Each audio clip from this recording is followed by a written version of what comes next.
Hello good morning everyone. WhatsApp guys, कैसे हो सभी।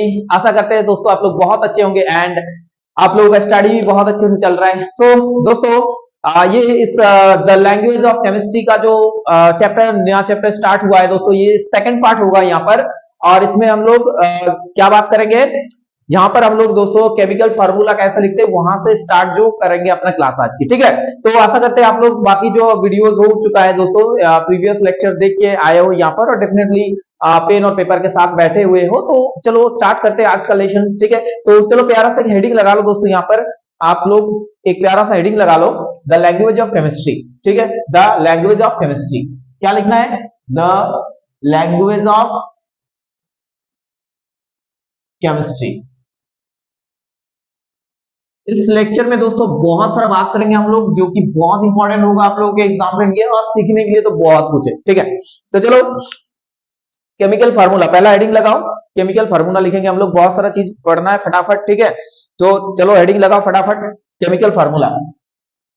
केमिकल फार्मूला, केमिकल फार्मूला क्या होता है। ये एक्चुअल में क्या होता है दोस्तों, एक मॉलिक्यूल को, ठीक है, उसको सिंबलाइज किया जाता है, उसका एक केमिकल फार्मूला होता है। एक केमिकल फार्मूला मतलब symbolic representation of A molecule of A compound. ठीक है, तो ये बहुत आसान तरीके से हम लोग डिफाइन कर सकते हैं कि symbolic representation, symbolic representation, symbolic representation of a molecule of a compound, of a compound। बताओ, ये बताओ कि ये चीज समझ में आया है कि नहीं आया आप लोगों को। दोस्तों केमिकल फार्मूला क्या होता है, केमिकल फार्मूला होता है symbolic representation of A molecule of A compound. अब पूरा मतलब आप लोग पूरा एनर्जाइज हो जाओ, क्योंकि क्लास में दोस्तों बहुत कुछ सीखेंगे। सो बी एनर्जाइज। ओके, तो दोस्तों क्या देखिए हम लोग, केमिकल फार्मूला जो है ये क्या होता है कि सिंबॉलिक रिप्रेजेंटेशन होता है एक मॉलिक्यूल, एक कंपाउंड क्या होता है दोस्तों, एक मॉलिक्यूल ही तो होता है, तो उसका एक सिंबॉलिक रिप्रेजेंटेशन करेंगे, वो होता है आपका क्या ना, केमिकल फार्मूला। ठीक है, जैसे अगर बात करें कि कोई भी एक मान लो कि एल्यूमिनियम सल्फेट और बेरियम सल्फेट। ठीक है, बेरियम सल्फेट, तो बेरियम सल्फेट हम लोग क्या लिखेंगे, बेरियम सल्फेट। ठीक है, तो ये बेरियम सल्फेट का ये सिंबॉलिक रिप्रेजेंटेशन कैसे होगा, तो ऑब्वियसली सर बेरियम के लिए हम लोग Ba लिखेंगे और सल्फेट के लिए क्या होगा यहाँ पर SO4। तो बेरियम सल्फेट का ऐसे रिप्रेजेंटेशन हो गया। ठीक है, तो ये चीज तो आप लोगों को समझ में आया है। अब देखो ऐसा एक दो तो नहीं है, बहुत सारा है, तो इसका एक बेसिक रूल होता है, तो बेसिक रूल हम लोग पढ़ेंगे। ठीक है, तो बेसिक रूल पढ़ने से पहले आप लोग यहाँ पर क्या करोगे, देखो कुछ लॉजिक है यहाँ पर। लॉजिक क्या है कि ये चीज कैसे आया है, पहले तो ये समझना होगा। कोई भी देखो, कोई भी कंपाउंड दो पार्ट से बना होता है। क्या होता है, कोई भी कंपाउंड दो पार्ट से बना होता है। एक तो होता है sir positive part, positive part, और एक होता है नेगेटिव पार्ट, एक होता है आपका नेगेटिव। तो ये आपका मान लो कि कंपाउंड हो गया। ठीक है, तो ये कंपाउंड आपका पॉजिटिव पार्ट से बना होगा और एक यहाँ पर नेगेटिव पार्ट होगा। यानी कि दोस्तों यहाँ पर एनायन और कैटायन रहेगा। पॉजिटिव पार्ट मतलब क्या बोलेंगे यहाँ पर, इसको बोलेंगे कैटायन, राइट, और नेगेटिव पार्ट मतलब क्या बोलेंगे, एनायन। ये बात समझ में आप लोगों को। तो कंपाउंड्स यहाँ पर कैसे बनेंगे ना, कैटायंस और एनायंस को कॉम्बिनेशन करके बनेंगे। ठीक है, चलो अब देखो क्या होता है कि इन लोगों को कैटायन और एनायंस का अगर कैटायंस और एनायंस यानी कि एसिड रेडिकल और बेसिक रेडिकल की बात करें, देखो ये कैटायंस क्या होता है आपका बेसिक रेडिकल, ये होता है आपका बेसिक रेडिकल, और ये होता है आपका एसिड रेडिकल। ठीक है, ये होता है आपका एसिड रेडिकल। ये बात समझ में आ गया आप लोगों को। अब देखो ये चीज समझने के बाद, समझ जाने के बाद दोस्तों क्या होगा कि यहां से कहीं ना कहीं केमिकल फार्मूला का जो तरीका है वो हम लोग सीखेंगे। ठीक है, देखो तो कोई भी कंपाउंड का क्या लिखेंगे, पहले कैटायंस और एनायन। तो देखो पहले कैटायंस लिखेंगे, कैटायंस लिखा, जो भी कैटायंस मतलब प्रेजेंट है वो कैटायन लिखेंगे, उसके बाद एनायन लिखेंगे। ठीक है, अब देखो कैटायन के ऊपर कुछ चार्ज होगा कि नहीं बताओ, कैटायंस मतलब अपने तो पॉजिटिव चार्ज है ही, तो वो जो न्यूमेरिकली पॉजिटिव चार्ज है दोस्तों वहां पर वो आपको कहाँ लिखना है, यहाँ पर नीचे लिखना है। ऐसे एरे दो के क्या लिखना है, यहाँ पर नीचे लिखना है, ठीक है। मान लो कि इसका न्यूमेरिकली पॉजिटिव चार्ज हो गया आपका ए, ठीक है। अब देखो यहाँ पर एनायन का कुछ चार्ज रहेगा, तो ये क्या हो जाएगा आपका, मान लो एनायन के ऊपर जो नेगेटिव चार्ज है वो बी हो जाएगा। तो ये और ए और बी कुछ नहीं है, ये जस्ट न्यूमेरिकल नंबर है 1 2 3 लाइक दिस, ठीक है। अब क्या करना है, बी के साथ बी को लेके कैटायन को इंटू करना है और ए को लेके एनायन को इंटू करना है। अब देखो नहीं समझ में आया तो एक रियल एग्जांपल देखते हैं, ठीक है। एक रियल एग्जांपल देखते हैं, जैसे कि आप लोगों को पता है कि सोडियम क्लोराइड सी है, NaCl। अब देखो Na जो है यहाँ पर क्या है, कैटायन है। Na क्या है, कैटायन है। और आप लोगों को पता है कि Na के साथ कौन सा चार्ज होता है ना, +1 होता है। तो प्लस माइनस लिखने का जरूरत नहीं है, आप लोग जस्ट न्यूमेरिकल नंबर लिख लेना, दैट्स सफिशिएंट। अब देखो क्या होगा, Cl के लिए भी क्या होता है, 1 होता है। अब देखो क्या होगा दोस्तों, यहाँ पर NaCl का जो फॉर्मूला आएगा वो कैसे आएगा ना, डेफिनेटली यहाँ पर 1 से इसको मल्टीप्लाई करो और 1 से इसको मल्टीप्लाई करो और जो रिजल्ट आएगा वही चीज हो जाएगा आप लोगों का chemical formula of the sodium chloride salt. समझ में आया। अब देखो इसी चीज को और भी अच्छे से समझते हैं। तो देखो आप लोगों के पास मान लो कि बेरियम है Ba, ठीक है, और आपके पास क्या है, क्लोरीन, राइट। अब देखो बेरियम का चार्ज क्या होता है ना, +2 होता है सर, तो ये यहाँ पर 2 आ गया। अब देखो यहाँ पर क्लोराइड के लिए कितना होता है, -1 होता है, तो क्या होगा यहाँ पर 1 लिखेंगे। तो 1 के साथ दोस्तों Ba का इंटू करना है और Cl के साथ 2 का इंटू करना है। तो ऐसे करके आप लोगों को जो चीज मिल जाएगा वही होगा इसका बेरियम क्लोराइड का केमिकल फार्मूला। बताओ समझ में आया कि नहीं आया, बताओ समझ में आया कि नहीं आया, चीजें क्लियर हुआ कि नहीं आया। तो कहां क्या लिखेंगे, पॉजिटिव रेडिकल कहां लिखेंगे, नेगेटिव रेडिकल कहां लिखेंगे और उन लोग का चार्ज कैसे कैसे लिखेंगे, वो चीज क्लियर हुआ कि नहीं हुआ बताओ, वो चीज क्लियर हुआ कि नहीं हुआ बताओ। अब देखो और भी बहुत सारा एग्जांपल लेते हैं, 2-4 एग्जांपल लेते हैं, तो और भी अच्छे से चीजों को समझ सकते हैं हम लोग, ठीक है। देखो यहां पर इसको इरेज कर दो अभी। तो पहले कैटायन लिखेंगे, ठीक है, ये ध्यान रखना है आप लोगों को, पहले कैटायन रेडिकल कैटायंस लिखेंगे, उसके बाद एनायंस लिखेंगे। पॉजिटिव रेडिकल पहले, उसके बाद नेगेटिव रेडिकल्स, पॉजिटिव रेडिकल पहले, उसके बाद नेगेटिव रेडिकल्स। अब देखो एल्यूमिनियम का लिखते हैं, ठीक है, एल्यूमिनियम और लिखते हैं यहां पर सल्फेट SO4। तो देखो एल्यूमिनियम कितना चार्ज होता है, +3, और सल्फेट क्या होता है 2-।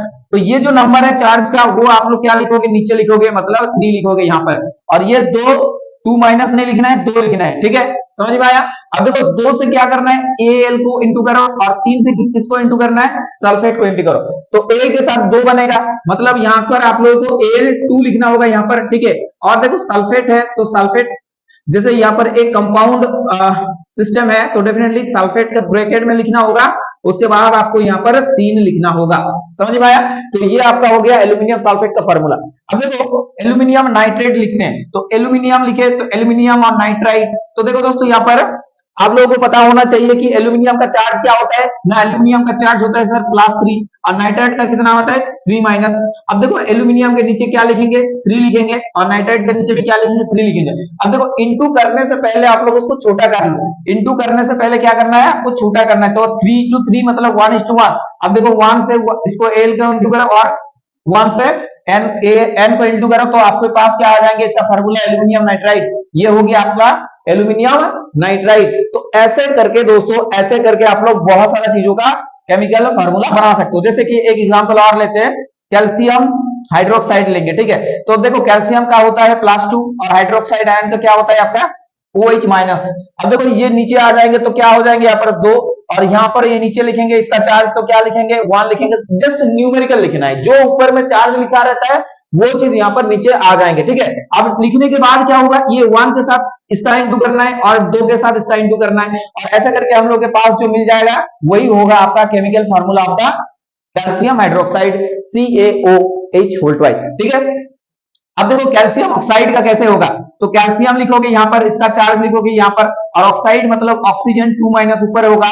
तो देखो यहाँ पर कैल्शियम के नीचे हम लोग 2 लिखेंगे और यहाँ पर क्या लिखेंगे, ऑक्सीजन के नीचे 2 लिखेंगे। अब देखो यहाँ पर ये छोटा कर दो, ये छोटा कर दो, रिड्यूस कर दो, यहाँ पर स्मॉलेस्ट रेशियो में ले जाओ। तो यहाँ अब देख सकते हो आप लोग 1 के साथ Ca का इंटू करेंगे और O के साथ 1 का इंटू करेंगे, तो डेफिनेटली कैल्शियम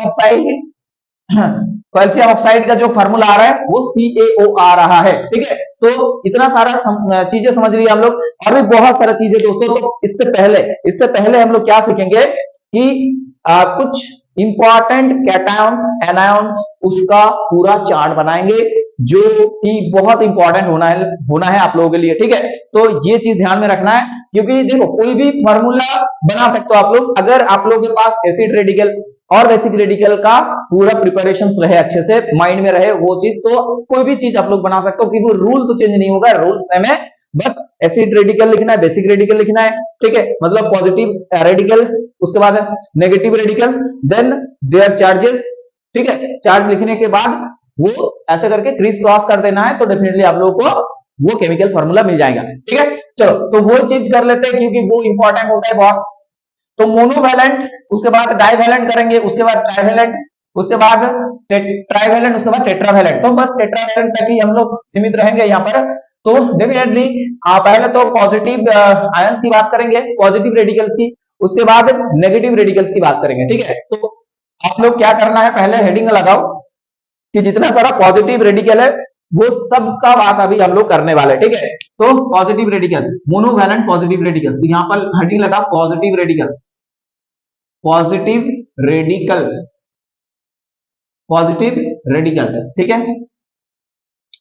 तो देखो मोनोवैलेंट, पहले बात करेंगे हम लोग मोनोवैलेंट की। तो जितना सारा इंपॉर्टेंट मोनोवैलेंट पॉजिटिव आयंस होगा उसको यहां पर लिख रहे हैं वन बाय वन, तो आप लोग ध्यान से सुनो चीजों को, ठीक है। तो देखो क्या क्या हो सकता है। पहला बात, मोनोवैलेंट लिख रहे हैं, तो देखो Na प्लस होगा ये, उसके बाद K प्लस, उसके बाद देखो Cu प्लस वन। अब देखो कॉपर, कॉपर का प्लस वन भी हो सकता है, प्लस टू भी हो सकता है। तो प्लस वन मतलब ये क्यूप्रस फॉर्म में है, ठीक है। ये कौन सा फॉर्म में है ना, ये आपका क्यूप्रस फॉर्म में है, ये थोड़ा ध्यान देना है। अब देखो मरकरी जो है ये भी आपका मर्क्यूरस फॉर्म में है, तो ये भी ध्यान देना है यहाँ पर। अब सिल्वर प्लस Ag, ठीक है। और क्या आ रहा है यहाँ पर देखो, लिथियम, लिथियम प्लस, ठीक है। तो इतना सारा, पोटेशियम लिख दिए, sodium, Cu, Hg plus, Ag plus, Li plus, ठीक है। और क्या क्या होगा दोस्तों, देखो H प्लस भी लिख सकते हो आप लोग, तो H प्लस से स्टार्ट कर लो, H प्लस, NH4 प्लस।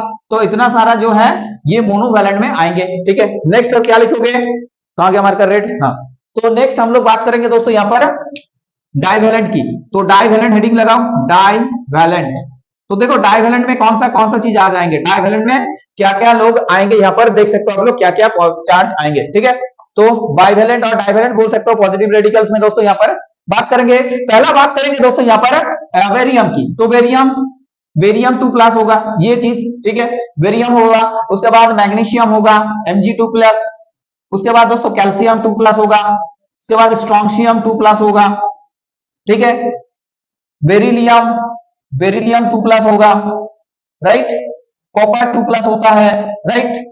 देखो ये क्यूप्रिक फॉर्म में हो जाएगा, इसको ब्रैकेट में लिख दो क्यूप्रिक, ये क्यूप्रिक होता है ना वेरिएबल वैलेंसी, मतलब पॉजिटिव हायर वैलेंसी भी लोअर वैलेंसी, तो हायर वैलेंसी में उसका आई ई से मतलब ई से खत्म होगा, और अगर प्लस वन रहा तो वो आज से खत्म होगा, बस यही तो चीज था।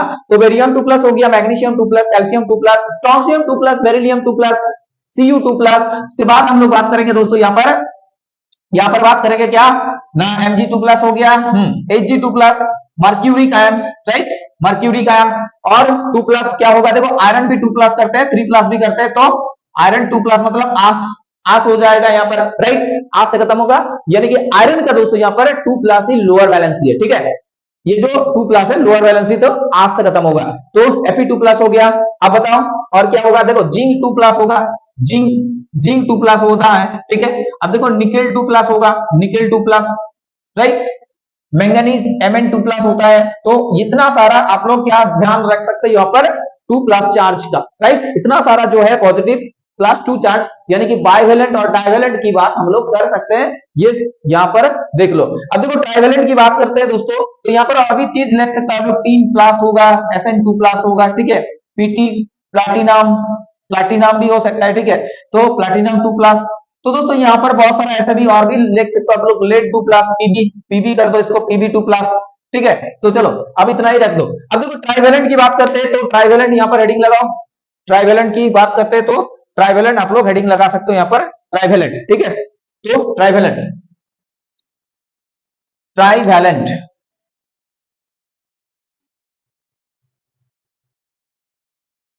राइट, तो देखो ट्राइवैलेंट में क्या क्या आ जाएंगे, ट्राइवैलेंट में आ जाएंगे आपका, पहला बात करेंगे एल्यूमिनियम, एल्यूमिनियम 3+, ये हो जाएगा आपका। उसके बाद एल्यूमिनियम हो गया। नेक्स्ट दोस्तों बात करेंगे Fe3+, Fe3+ की बात कर सकते हैं हम लोग। नेक्स्ट आप लोग क्या बात करोगे ना सर, बात करेंगे यहाँ पर एल्यूमिनियम हो गया, आयरन हो गया। उसके बाद आप बात कर सकते हो जर्मेनियम, ठीक है, गैलियम 3+, इंडियम 3+। तो इतना सारा चीज जो है आप लोग यहां पर ध्यान रख सकते हो, ठीक है। आर्सेनिक, गोल्ड होगा, गोल्ड क्रोमियम 3+ होता है, क्रोमियम Cr3+, गोल्ड 3+ होता है, ठीक है, गोल्ड 3+ होगा। प्लाटिनम PtCl3, हाँ पीटी प्लाटिनम हो सकता है, प्लाटिनम होगा दोस्तों। आर्सेनिक, आर्सेनिक बताओ, आर्सेनिक होगा एंटीमोनी, आर्सेनिक एंटीमोनी 3+ होगा, arsenic S, arsenic arsenic 3+, antimony Sb 3+। तो ये अपना ट्राइवेलेंट में आ जाएंगे। ध्यान से देखो, सब कुछ क्लियर आ रहा है। एल्यूमिनियम लिख दिए हम लोग, उसके बाद आयरन, गैलियम, इंडियम, ये सब आर्सेनिक, एंटीमोनी सारा चीज हो गया। क्रोमियम देखो, तो इतना सारा चीज देखो, आप लोगों को क्या लग रहा है कि इतना सारा दिमाग में कैसे रहेगा सर, इतना सारा आप तो बता दे रहे हो लेकिन दिमाग में कैसे रखेंगे। तो दोस्तों एक ही तरीका है, एक ही तरीका है, और एक ही तरीका है, और वो बहुत आसान तरीका है, प्रैक्टिस करो बस। और किसी से कुछ कहना ही नहीं है, बस आराम से प्रैक्टिस करते जाओ, तो एक टाइम आएगा दोस्तों सारा कुछ अपने आप मतलब दिमाग में रिकॉल कर पा रहे हो। बस आंखें बंद कर लो, सारा कुछ। Platinum 4+, nickel 2+, manganese 2+, zinc 2+, H+1, ammonium plus. तो ये सारा चीज आप लोग जस्ट आंखें बंद करोगे और मतलब फटाफट याद आ जाएगा, राइट। तो रटने का भी कोई यहाँ पर नीड नहीं है, क्योंकि रट के दिमाग में ज्यादा देर तक आप लोग नहीं रख सकते इसको। तो कॉन्सेप्ट क्लियर कर लो, राइट। यहाँ पर सारा कुछ ऐसा देखो, ये सारा क्या कॉन्सेप्ट क्या है कि ये पॉजिटिव रेडिकल्स है, और यहाँ पर बहुत सारा वैलेंसी में हम लोग इस लोगों को देखते हैं, किसी में प्लस चार्ज होता है +1, किसी में +2, किसी में +3, किसी में +4। तो दिस इज फैक्ट, ये तो फैक्ट है। तो देखो यहाँ पर आपका कुछ गिने चुने मतलब जो बहुत फेमस, बहुत पॉपुलर है, मैक्सिमम कंपाउंड्स बनते हैं, तो उसी उन लोगों का ही नाम यहाँ पर लिखा हुआ है। तो अभी आप लोग क्लास 8 स्टैंडर्ड में हो, तो डेफिनेटली ये सब याद करने से बहुत सारा काम सहज हो जाएगा, इजी हो जाएगा आप लोगों के लिए, ठीक है। तो H+ इतना सारा चेक हो, ट्राइवेलेंट, बाइवेलेंट, डाइवेलेंट लिख लिया। अब देखो लास्ट में बात करते हैं हम लोग टेट्रावेलेंट की। टेट्रा मतलब 4 होता है। टेट्रा मतलब क्या होता है बच्चों, टेट्रा मतलब क्या होता है, टेट्रा मतलब होता है 4। तो 4 कौन लोग करते हैं, देखो 4 जितना सारा मतलब आप लोग बात कर सकते हैं यहाँ पर प्लाटिनम की। देखो प्लाटिनम आप लोग यहाँ पर बात कर सकते हो, प्लाटिनम जो है ये आपका 4+ में दिखाते हैं। 3 दोस्तों यहाँ पर 4+ में दिखाते हैं, ठीक है। लेड यहाँ पर क्या होगा 4+ में दिखाते हैं। समझ में आया कि नहीं बताओ। तो इतना सारा चीज जो है अभी यहाँ पर देख सकते हैं हम लोग। चलो, तो ये पॉजिटिव रेडिकल का बात हो गया। अब नेगेटिव रेडिकल्स में आएंगे, तब तक इसको थोड़ा इरेज कर लेते हैं, तब तक थोड़ा इसको इरेज कर लेते हैं। देखो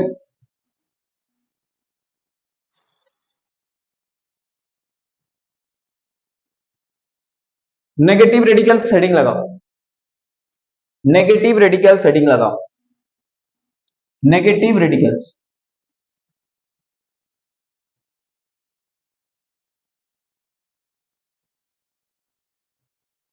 देखो नेगेटिव रेडिकल्स में भी मोनोवैलेंट, डाइवैलेंट, ट्राइवैलेंट, ये सब आएंगे। तो पहला तो हम लोग बात करेंगे मोनोवैलेंट के ऊपर, ठीक है।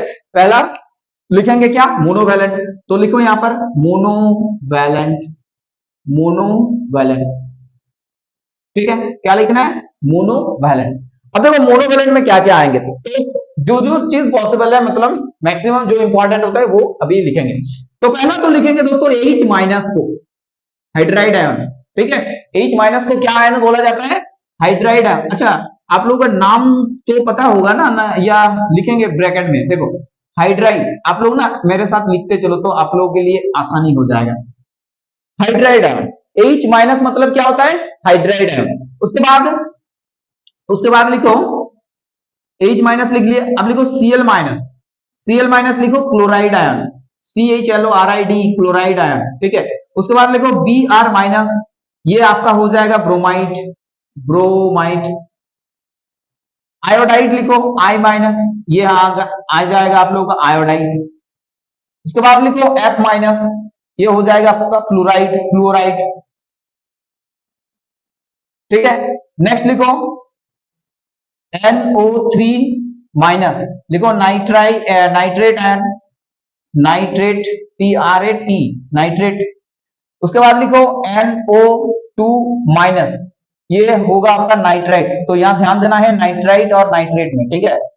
देखो ये जो NO3 जिसमें ज्यादा ऑक्सीजन है वो आपका नाइट्रेट होगा, और जिसमें कम ऑक्सीजन है उसमें हो जाएगा नाइट्राइट, ठीक है।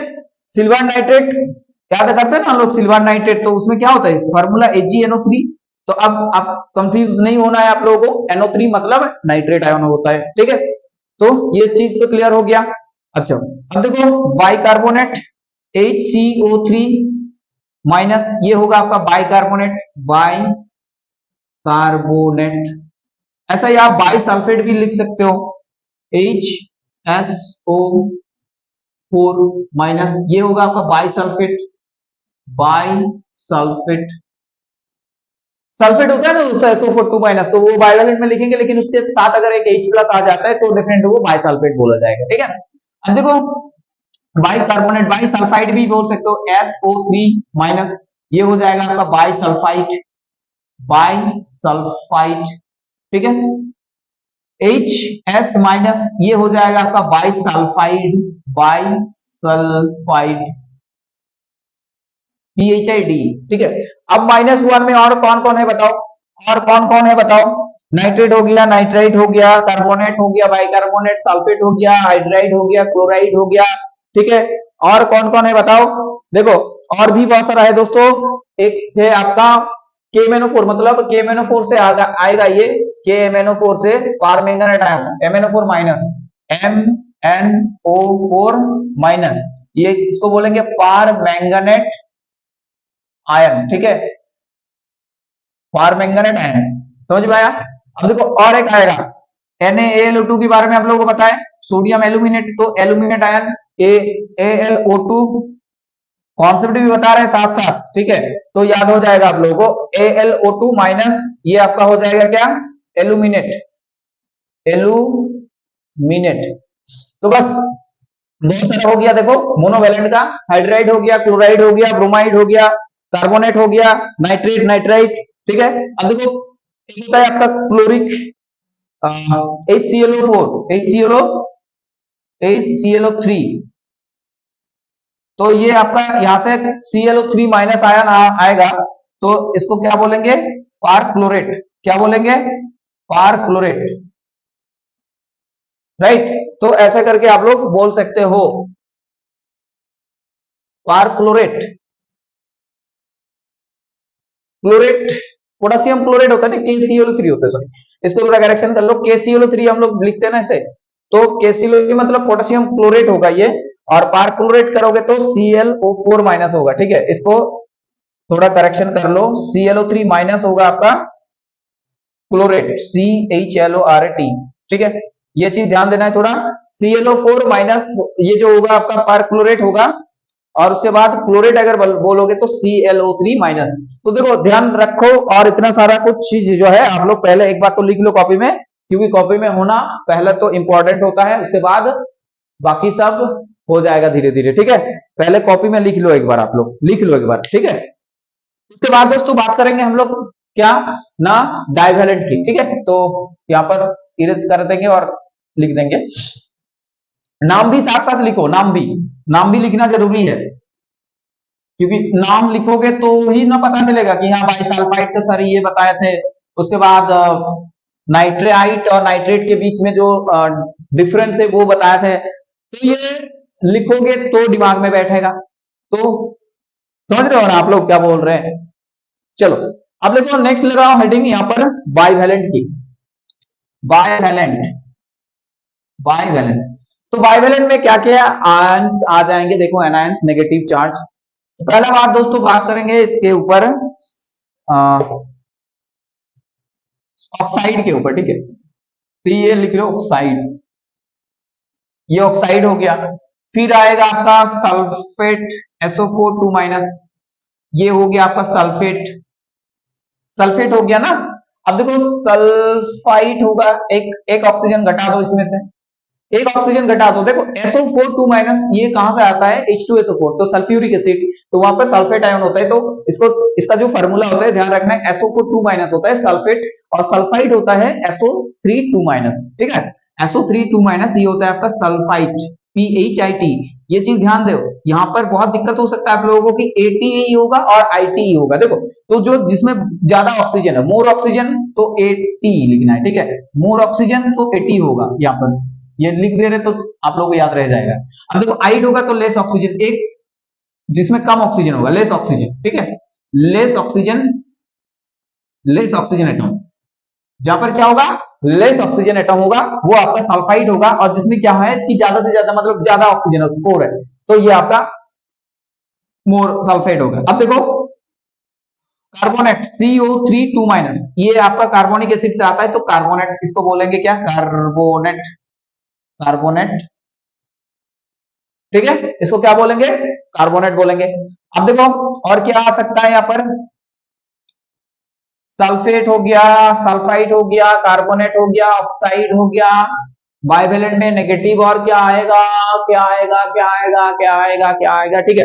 हाँ और क्या आएगा, सल्फाइड दोस्तों, सल्फाइड S2 माइनस, ये आपका हो जाएगा सल्फाइड, SULPHIDE, ठीक है, सल्फाइड हो गया। तो देखो 1 2 3 4 5 तो हो गया दोस्तों, और क्या क्या होगा बताओ, और क्या क्या, देखो एक कंपाउंड होता है ना, जैसे सोडियम जिंकेट Na2ZNO2 लिखते हैं ना हम लोग, Na2ZNO2, ये चीज आप लोगों को पता है। तो देखो जिंकेट आयन यहां से आप लोग लिख सकते हो कि ZNO2 2 माइनस, ये आपका हो जाएगा जिंकेट, ये आपका हो जाएगा जिंकेट आयन, ठीक है, ये आपका हो जाएगा क्या, जिंकेट आयन। अब देखो और एक कंपाउंड होता है Na2H2O3 थायोसल्फेट, तो थायोसल्फेट हो जाएगा आपका H2O3 2 माइनस, ये हो जाएगा आपका थायोसल्फेट, थायोसल्फेट। तो इतना सारा बस नेगेटिव आयंस के ऊपर ध्यान रख लो आप लोग, तो ये बहुत इंपॉर्टेंट है, ये इंपॉर्टेंट है, ये इंपॉर्टेंट है, ये इंपॉर्टेंट है, और ये भी इंपॉर्टेंट है दोस्तों। तो ऑक्साइड तो साथ साथ हम जैसा आप लोगों को सभी को पता है। तो देखो ये आपका बाइवेलेंट में आ गया। अब देखो ट्राइवेलेंट की बात करेंगे, तो ट्राइवेलेंट में क्या क्या चीज आएंगे, ठीक है। तो चलो हेडिंग लगाओ ट्राइवेलेंट, और ये सब लिख लो आप लोग, स्क्रीनशॉट लगा लो, और या तो लिख लो ऑक्साइड लिखो, चलो चलो लिखो, ऑक्साइड लिखो, सल्फेट लिखो, सल्फाइड लिखो, उसके बाद कार्बन लिखो, सल्फाइड लिखो, जिंकेट लिखो, उसके बाद थायोसल्फेट लिखो, ठीक है, बता दिया आप लोगों को। चलो अब देखो यहाँ और एक चीज, यहाँ गलती नहीं करना है, सल्फेट मतलब ज्यादा ऑक्सीजन रहेंगे, मतलब SO2 माइनस वाला जो टर्म होगा वो आपका सल्फेट होगा 8, और जो कम होगा उसमें 8 होगा सल्फाइड, ठीक है। चलो अब नेक्स्ट चलते हैं हम लोग ट्राई वैलेंट में, यानी कि negative radicals with trivalent, negative radicals with trivalent, negative radicals with trivalent, trivalent. अब देखो यहां पर ज्यादा दो चार ही है, तो एक तो होगा आपका नाइट्राइड N3 माइनस, ये कहां से आ रहा है पता है, एमोनिया से आ रहा है, तो ये होगा आपका नाइट्राइड, नाइट्राइड, नाइट्राइड, ठीक है, नाइट्राइड हो गया N3 minus, P3 minus phosphide, phosphide होगा ये। अब देखो नाइट्राइड हो गया ये, फॉस्फाइड हो गया ये। उसके बाद दोस्तों यहां पर बात करेंगे हम लोग क्या, देखो एक होता है आपका FeCN6 3 माइनस, ठीक है, तो ये होगा आपका फेरो साया, फेरोसायानेट, और एक होता है आपका फेरोसायनाइड, और एक होता है आपका फेरीसायनाइड। तो ये आपका लोअर वैलेंसी में है, तो ये होगा आपका Fe2 प्लस में होता है यहाँ पर, ठीक है, तो ये आपका होगा फेरोसायनाइड, फेरो मतलब छोटा होगा, ठीक है, तो फेरोसायनाइड है ये, फेरोसायनाइड, फेरो, एक मिनट, यहाँ पर ये तीन तीन में होगा, ठीक है, 3 में होगा, +3 में होगा, ये इसका कैलकुलेशन करके देखना है आप लोगों को, तो वो बाद में है। तो ये आपका हायर वैलेंसी होगा, यानी कि आयरन जो है ना इसके ऊपर डिपेंड करता है कि फेरोसाइनाइड होगा या फेरीसाइनाइड होगा। तो ये आपका होगा फेरीसाइनाइड, यहाँ पर आयरन 3+ में है इसलिए फेरीसाइनाइड, फेरीसाइनाइड। समझ में आया आप लोगों को? फेरीसाइनाइड, ठीक है। क्या लिखेंगे यहाँ पर? N3 नाइट्राइड हो गया, फॉस्फाइड हो गया, फेरीसाइनाइड। यहाँ पर कॉन्सेप्ट बता देते हैं आप लोगों को एक बार, ठीक है। यहाँ पर कॉन्सेप्ट क्या है?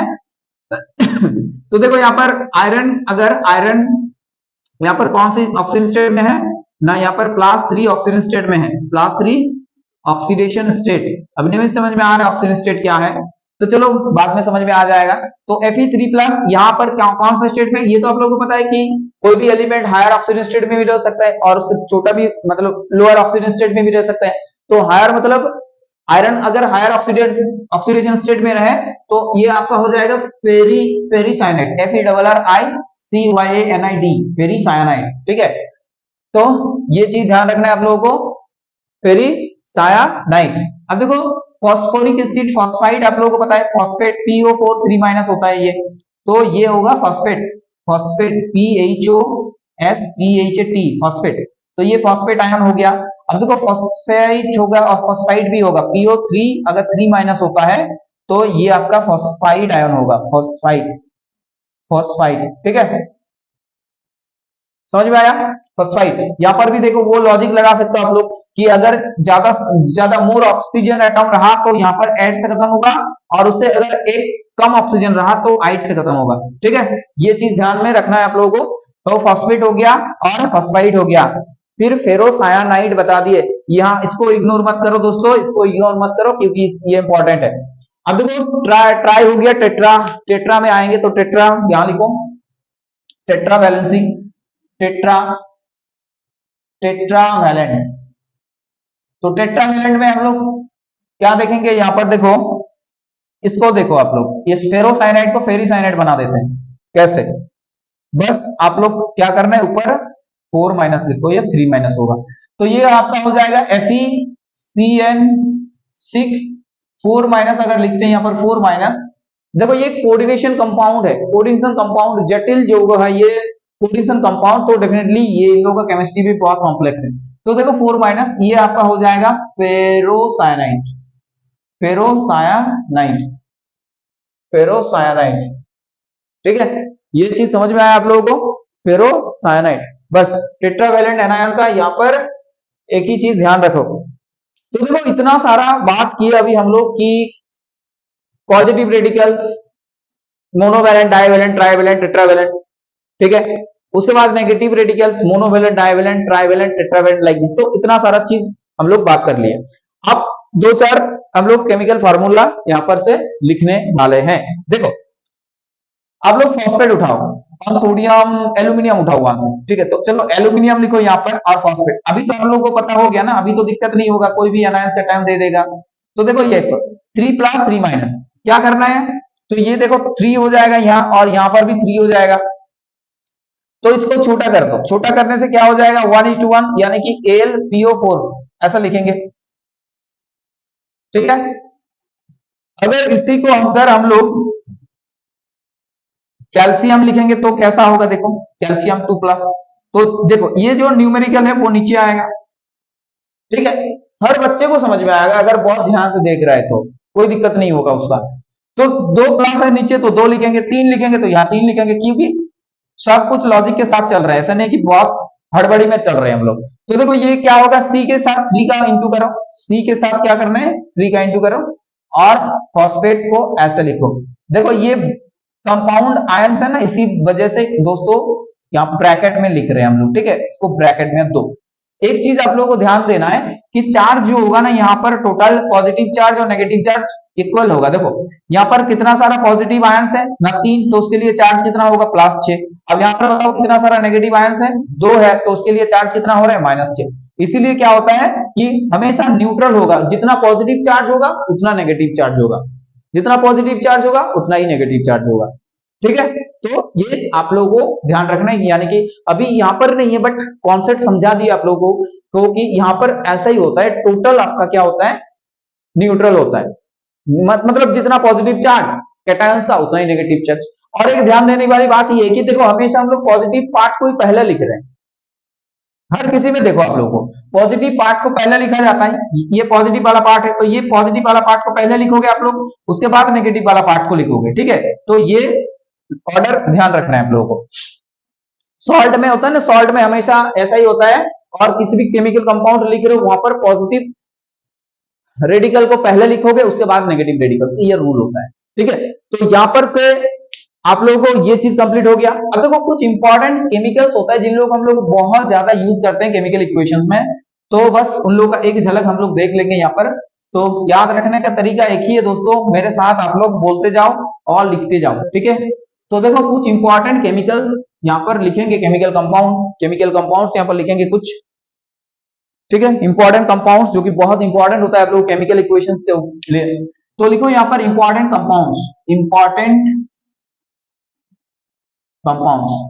कंपाउंड्स लिखेंगे, उसके बाद उसका नाम भी लिख देंगे, कोई दिक्कत नहीं है आप लोगों को, ठीक है। इंपॉर्टेंट कंपाउंड्स, तो देखो आप लोग लिखो, लिखते चलो चलो मेरे साथ साथ। देखो ये बहुत ज्यादा यूज होता है CO2, पहले तो CO लिख देते हैं। देखो इसका नाम है कार्बन मोनोऑक्साइड, देखो कार्बन है और ऑक्सीजन है तो कार्बन मोनोऑक्साइड, एक ऑक्सीजन है तो इसका नाम होगा कार्बन मोनोऑक्साइड, कार्बन मोनोऑक्साइड, ठीक है। ये चीज हो गया। अब देखो यहाँ पर अगर ऐसा लिखेंगे हम लोग CO2 लिखेंगे तो इसका नाम होगा कार्बन डाइऑक्साइड, कार्बन डाइऑक्साइड, ठीक है।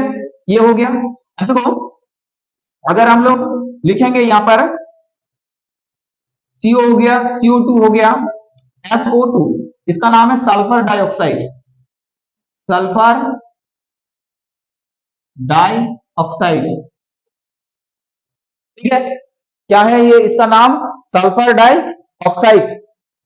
अब देखो NO, NO इसका नाम है नाइट्रोजन मोनोऑक्साइड, नाइट्रोजन मोनोऑक्साइड, ठीक है। देखो N2O5 इसका नाम है nitrogen die nitrogen pentoxide, N2O5, ठीक है, die nitrogen pentoxide, nitrogen pentoxide. उसके बाद देखो PCl5 फॉस्फोरस पेंटोक्लोराइड, फॉस्फोरस 5 है ना इसलिए पेंटाक्लोराइड, पेंटाक्लोराइड। उसके बाद देखो PbO lead oxide, lead oxide, FeO iron oxide, ferrous oxide, you can say ferrous oxide, Fe2O3 ferric oxide, यानी कि यहां पर आयरन ज्यादा वैलेंसी में है, ferric oxide.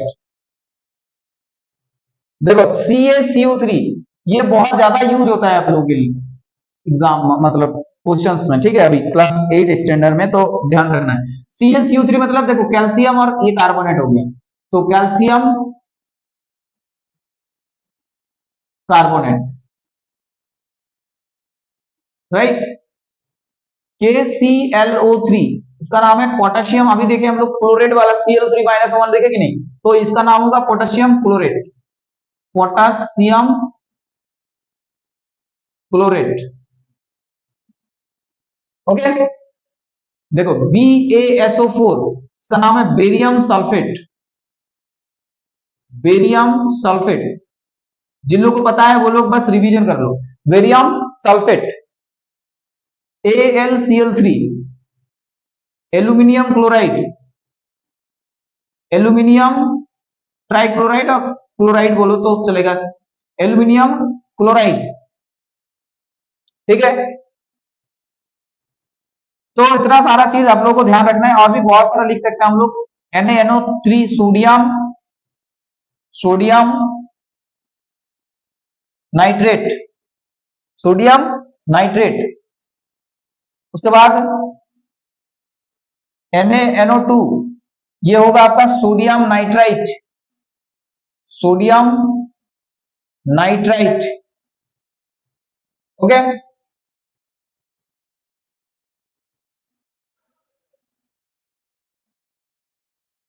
H2S, hydrogen sulphide, hydrogen sulphide. बताओ, ये सब पता था आप लोगों को? ये सब पता था या नहीं पता था, बताओ। अब कुछ इंपॉर्टेंट एसिड और बेस आप लोगों को लिख देंगे यहां पर, तो एक बार एक झलक देख लो इन लोगों को भी। ठीक है, तो इन लोगों के साथ फेमिलियरिटी होना बहुत इंपॉर्टेंट होता है, क्योंकि तब जाके आप लोगों को केमिकल रिएक्शन बहुत अच्छे समझ में आएगा। क्योंकि इन लोगों के नाम ही अगर नहीं पता तो केमिकल रिएक्शन कैसे समझोगे? ठीक है, और इस लेक्चर में दोस्तों यहीं तक रखेंगे हम लोग। नेक्स्ट लेक्चर में बैलेंसिंग करेंगे, how to balance the chemical equations and कुछ केमिकल और क्या है आप लोगों का यहाँ पर बैलेंसिंग है, और बैलेंसिंग होगा और कुछ इंपॉर्टेंट केमिकल रिएक्शंस होंगे। ठीक है, मतलब रिएक्टेंट प्रोडक्ट्स ये सब क्या होता है, तो उसके ऊपर चर्चा होगा, तो और एक लेक्चर लगेगा यहाँ पर। तो चलो यहाँ पर लिखो important acid and base. Acid and base के ऊपर अभी बात करेंगे। ठीक है, दो कुछ इंपॉर्टेंट एसिड बेस जो कि बहुत ज्यादा यूज होता है केमिकल रिएक्शंस में। तो हेडिंग लगाओ आप लोग कुछ इंपॉर्टेंट एसिड एंड बेस, कुछ एसिड एंड बेस की जो है हेडिंग लगाओ। Important compounds of acid and base, of acids and bases. Okay, important compounds of acid and bases. तो देखो पहला एसिड बताओ आप लोग HCl, इसका नाम है दोस्तों हाइड्रोक्लोरिक एसिड। अब देखो जिन बच्चों को नहीं पता, बस यहाँ पर बहुत अच्छे से सिखाया जा रहा है, तो ध्यान से सुनो, सीख जाओगे आप लोग। ठीक है, तो हाइड्रोक्लोरिक एसिड, हाइड्रोक्लोरिक एसिड। ठीक है, अब देखो HNO3। लेकिन दोस्तों दुख तो उस बात की होता है ना, जब इतना मेहनत करके वीडियो बनाते हैं, तो ICSE क्या इतना कम स्टूडेंट है ICSE बोर्ड का कि 2-4 लोग देखते हैं? कहाँ का नाइंसाफी है भाई ये। ठीक है, इतना अच्छे से कंटेंट बना रहे हैं, लेकिन 2-4-10 आदमी देख रहे हैं। अब देखो आप लोगों के ऊपर डिपेंड करता है कि ये आप लोग 10 को 10,000 बना सकते हो। आप लोगों को कोई मतलब मेहनत करना होगा, थोड़ा बहुत शेयर करो, बस हो जाएगा, सबके पास पहुंच जाएंगे तो आ जाएगा व्यूज ऐसा। ठीक है, तो बस एक ही रिक्वेस्ट है आप लोगों को दोस्तों, my dear students, my dear friends, आप लोग वीडियो को शेयर करो। ठीक है, इतना मतलब इतना तो कर ही सकते हो आप लोग। ठीक है, तो चलो आगे बढ़ते हैं हम लोग और देखते हैं। इतना सारा कंपाउंड देखो बताएंगे अभी आप लोगों को, कितना सारा आके मतलब बंद करके जस्ट विजुअलाइज करो, तो सारा कुछ चीज याद होने वाला है दोस्तों। क्योंकि सीखोगे ना, सीखना एक प्रोसेस होता है, और वो चीज हम यहाँ पर प्रोवाइड कर रहे हैं आप लोगों को। पूरा एक कंप्लीट वीडियो देखने के बाद आप लोग बहुत कुछ सीखोगे यहाँ पर से, कोई भी डाउट नहीं रहेगा। ठीक है, तो देखो यहाँ पर इंपॉर्टेंट एसिड एंड बेस की बात करें, तो एसिड मतलब आप लोगों को पता है कि H+ देता है जो, तो यहाँ पर देखो HCl hydrochloric acid, HNO3 nitric acid की बात होगा, ये होगा आपका नाइट्रिक एसिड। ठीक है, ये हो गया आपका नाइट्रिक एसिड। अब देखो किंग ऑफ केमिकल्स H2SO4 को बात करते हैं, तो ये सल्फ्यूरिक एसिड हो गया, सल्फ्यूरिक एसिड, राइट। HCl हो गया, HNO3 हो गया, H2SO4 हो गया। अब देखो बात करते हैं H3PO4 की, phosphoric acid, phosphoric acid, phosphoric acid. H3PO3 की बात करते हैं, ये होगा आपका phosphorous acid, phosphorous acid. H3BO3 की बात करते हैं, तो ये हो जाएगा आपका बोरिक एसिड, ये हो जाएगा आपका बोरिक एसिड। H2CO3 की बात करते हैं, तो ये हो जाएगा आपका कार्बोनिक एसिड। ठीक है, HF की बात करते हैं, तो ये हो जाएगा आपका हाइड्रोफ्लोरिक एसिड। Hydrofluoric acid. ठीक है, तो ये सब इंपॉर्टेंट एसिड्स है, ध्यान रखना है इन लोगों को। अब देखो कुछ बेसिस के बारे में बात करते हैं, कुछ बेसिस के बारे में बात करते हैं। NaOH, ये है आपका कॉस्टिक सोडा, इसका नाम है कॉस्टिक सोडा, सोडियम हाइड्रोक्साइड बोलेंगे इसको हम लोग, सोडियम हाइड्रोक्साइड। अगर आपसे कोई पूछे कि कॉस्टिक सोडा क्या होता है तो आप बता देना ये कॉस्टिक सोडा। ठीक है, कॉस्टिक सोडा। अब देखो KOH, ये होता है आपका कॉस्टिक पोटास, कॉस्टिक पोटास, इसका नाम है पोटेशियम हाइड्रोक्साइड, पोटेशियम हाइड्रोक्साइड। ठीक है, इसका नाम है पोटेशियम हाइड्रोक्साइड। तो NaOH हो गया, NaKOH हो गया। अब देखो ammonium hydroxide, NH4OH, ammonium hydroxide, ammonium hydroxide, ये वीक बेस है। ठीक है, MgOH वोल्टाइज, मैग्नीशियम हाइड्रोक्साइड, इसका नाम है magnesium hydroxide, magnesium hydroxide. Chapter में रिलेटेड रहते हैं, यानी नहीं तो आपको बताने के लिए बहुत सारा चीज है यहाँ पर, खत्म ही नहीं होगा दोस्तों। ठीक है, खत्म ही नहीं होगा, इतना सारा कुछ चीज है यहाँ पर। कैल्शियम हाइड्रोक्साइड की बात कर रहे हैं हम लोग, ये भी लिख लो कैल्शियम हाइड्रोक्साइड। देखो इसका इंपॉर्टेंट एक पॉइंट होता है, कैल्शियम हाइड्रोक्साइड स्लेट लाइन बोला जाता है, स्लेट लाइन। ठीक है, तो ये जितना सारा आप लोग यहाँ पर दिख रहा है, ये लोग, ये जैसे कि ये सारा स्ट्रॉन्ग एसिड होता है। ठीक है, ये फॉस्फोरिक, ये जितना सारा है आप लोग स्ट्रॉन्ग एसिड देखोगे इन लोगों को। ठीक है, ये आपका वीक एसिड है, वीक एसिड, ये स्ट्रॉन्ग एसिड है, यानी कि फर्निश करेंगे H+ में पूरा पूरी टूट जाएंगे। और यहां देख सकते हो आप लोग NaOH, ये सब स्ट्रॉन्ग बेस है, स्ट्रॉन्ग एल्कली, स्ट्रॉन्ग बेसिस है। और ये पानी में डिजोल्व भी होता है, इसीलिए इन लोगों को एल्कली भी बोला जाता है, एल्कली। तो एल्कली क्या है दोस्तों, बेसिस है जो कि पानी में डिजोल्व होता है, उसी को एल्कली बोलेंगे। तो ये आगे में चैप्टर में रहेगा, आप लोगों का डिटेल्स में पढ़ेंगे वहां पर। तो देखो इंपॉर्टेंट कंपाउंड्स के बारे में आप लोग को फेमिलियर हो गया आप लोग अभी, इंपॉर्टेंट कंपाउंड्स, कुछ इंपॉर्टेंट कंपाउंड जो कि केमिकल रिएक्शंस में यूज होता है। उसके बाद दोस्तों यहाँ पर कुछ एसिड बेसिस, ठीक है, ये भी तो समझ में आ गया, आप लोगों को कुछ बता दिए। फिर chemical reactions, chemical equations, chemical formula को, केमिकल फार्मूला, हालांकि केमिकल रिएक्शंस अभी नहीं पढ़े हम लोग, नेक्स्ट लेक्चर में बात करेंगे। तो केमिकल फार्मूला को कैसे लिखा जाता है, radicals, acid radical, basic radical यानी कि पॉजिटिव रेडिकल्स, उसके बाद नेगेटिव रेडिकल्स को अगर पता होगा तो कैसे उन लोगों को यूज करके केमिकल फार्मूला पहुंच सकते हैं किसी भी कंपाउंड का। ठीक है, किसी भी कंपाउंड को सिंबॉलिक रिप्रेजेंटेशन कैसे करेंगे, तो इतना सारा चीज है दोस्तों। तो एक ही लेक्चर में कंप्लीट होना मतलब पॉसिबल नहीं है, तो डेफिनेटली आप लोगों के लिए इस लेक्चर में इतना ही रखते हैं। और आगे में दोस्तों जो भी पूछे, मतलब कैसे बैलेंस करेंगे, बैलेंसिंग करने का एक अप्रोच सिखाएंगे आप लोगों को, एल्जेब्रिक वाला, एल्जेब्रिक सम वाला। ठीक है, तो वो उसमें गलती नहीं होगा। हिट एंड ट्रायल हालांकि अच्छा है, लेकिन उसमें कभी कभी फंस सकता है स्टूडेंट, तो उसमें नहीं चलेंगे, एल्जेब्रिक को अच्छे से सिखाएंगे आप लोगों को। तो कोई भी सवाल आप लोग कॉन्फिडेंटली कर पाओगे, हाँ ये तो पक्का बना देंगे आप। और नेक्स्ट आप लोग का कुछ केमिकल, जैसे कि प्रोडक्ट होगा, रिएक्टेंट्स किसको बोलेंगे, केमिकल इक्वेशंस को कैसे रिप्रेजेंट करेंगे, राइट।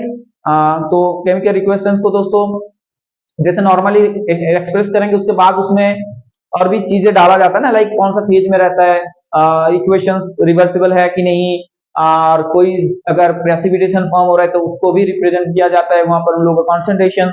ठीक है, हीट कितना इवॉल्व हो रहा है, यानी कि होता है ना एक्सोथर्मिक एंडोथर्मिक रिएक्शंस, तो इतना सारा कुछ ना वहां पर हम लोग मेंशन कर सकते हैं, और केमिकल इक्वेशंस का जो कॉन्सेप्ट है उसको थोड़ा अपग्रेड कर सकते हैं। तो और केमिकल इक्वेशंस से बहुत सारा चीज भी हम लोग को पता होता है, जैसे कि मोल के बारे में, कितने ग्राम्स जो है रिएक्टेंट्स वहां पर प्रेजेंट है, प्रोडक्ट्स कितना मिल रहा है, तो ये केमिकल इक्वेशन से मिल जाता है। मोल मिल जाता है कि कितना मोल रिएक्शंस हो रहा है, राइट। वॉल्यूम्स अगर गैसियस में रहा तो, और ऐसे लिक्विड एक्वस में रहा तो मतलब वॉल्यूम्स के बारे में पता हो जाएगा कि कितना वॉल्यूम्स ऑफ रिएक्टेंट रिएक्शंस करने के बाद कितना वॉल्यूम ऑफ प्रोडक्ट्स मिल रहा है, तो वॉल्यूम्स के बारे में पता होता है।